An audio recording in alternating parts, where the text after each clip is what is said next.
Atomic warfare among ancient civilizations may sound like something out of a science fiction novel, but descriptions of similar deadly occurrences can be found in the very same text Dr. Oppenheimer quoted after the New Mexico atomic test. So the ancient astronaut theory claims that the Mahábhárata speaks of nuclear warfare. Let's see what specifically they say it says. One reference that we have, for example, speaks of these explosions that were brighter than 1,000 suns. And when these blasts occurred, the suns were twirling in the air. Trees went up in flames, and there was just this mass destruction. After those blasts, people who survive started to lose their hair, and nails started to fall out. I mean, right there, we have a concise reference to radiation poisoning, nuclear fallout. And those texts are thousands of years old. The Mahábhárata actually doesn't say any of that. These exact claims about the hair and nails falling off and an explosion brighter than 1,000 suns has been repeated by ancient astronaut theorists so many times that they think it's true. But the origin of this line was from a French book called Morning of the Magicians.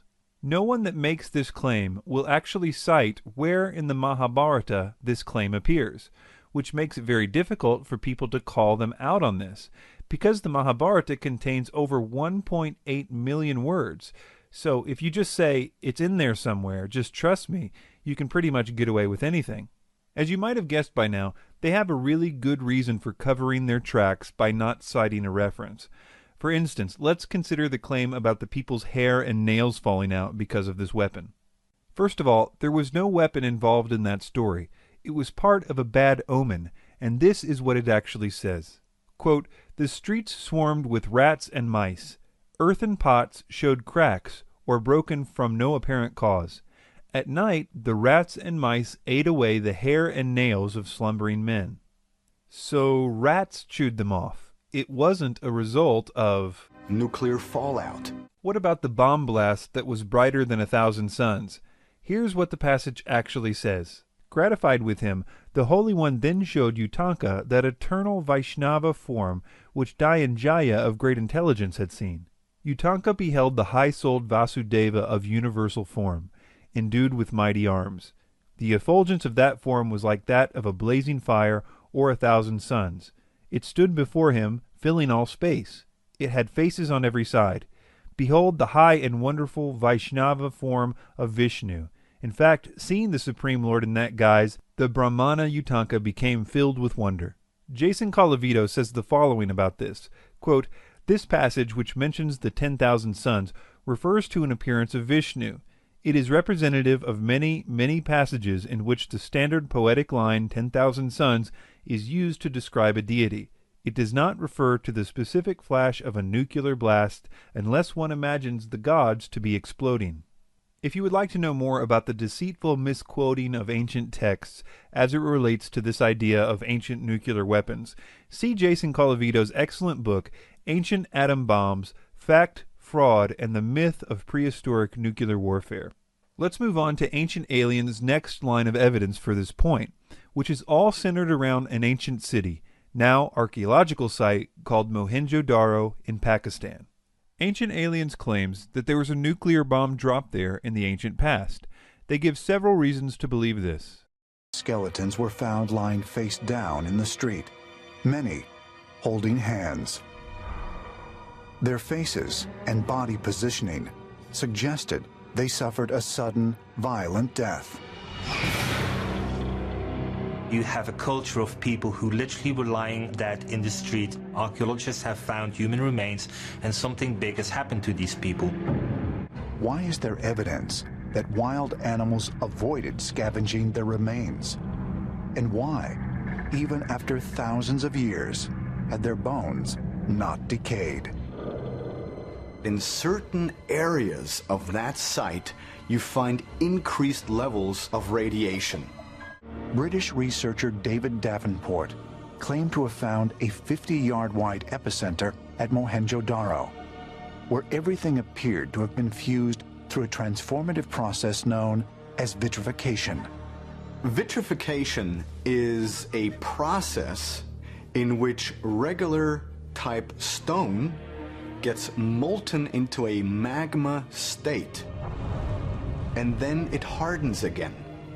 But once the stone is hardened again, it feels like glass. At Mohenjo Daro, we find evidence of vitrification, which could have only been achieved if the material was exposed to extreme heat by some type of a blast. Okay, so let's list these points. Number 1, skeletons, one set holding hands, which they say appear to have died at the same instant. Number 2, no evidence of scavengers. Number 3, remarkably well-preserved bones. Number 4, the presence of radiation at the site. And number 5, an epicenter where vitrification is present. That all sounds like a pretty convincing case for nuclear warfare at Mohenjo Daro. Well, assuming any of that is true, and considering Ancient Aliens' track record, we had better investigate these claims. One of the first problems with this theory is the city itself. Its buildings are still intact, some of which are 15 feet high, and they're made out of mud.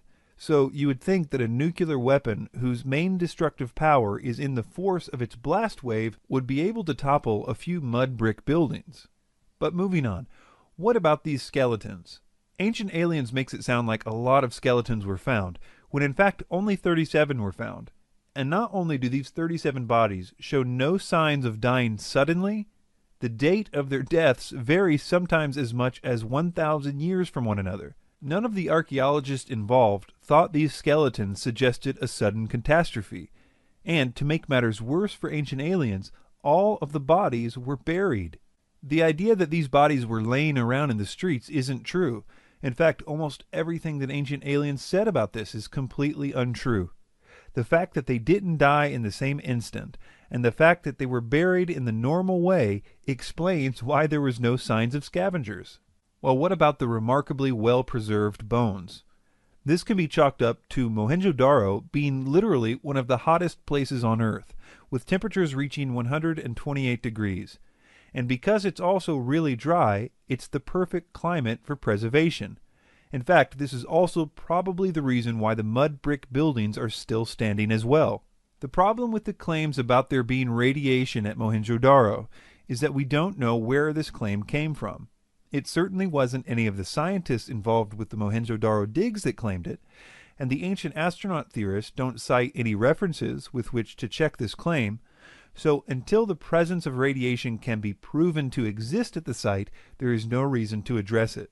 Well, what about this epicenter of vitrification? Well, according to archaeologists, it wasn't exactly an epicenter of anything. It was a small amount of broken pottery, which, because pottery is put in a fire to harden it, it contains a specific type of vitrification called frit. They threw in the word epicenter to make it seem more legitimate, but there is no epicenter of anything except pottery at this site. But this brings up an important point. Mohenjo Daro is not the only site that ancient astronaut theorists claim vitrification exists as a result of ancient atom bombs. So it would be instructive for us to look at sand vitrification and its different causes in order to address those claims. For example, there is fulgurite, which is sand fused by a lightning bolt.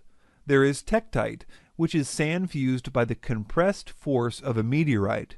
There is frit, which is partially fused sand and other chemicals in the presence of heated pottery. That's what was found at Mohenjo Daro. Finally, there is trinitite, which is vitrified sand caused by a nuclear explosion. So, we first saw that the Mahábhárata did not claim anything like what Ancient Aliens said it did.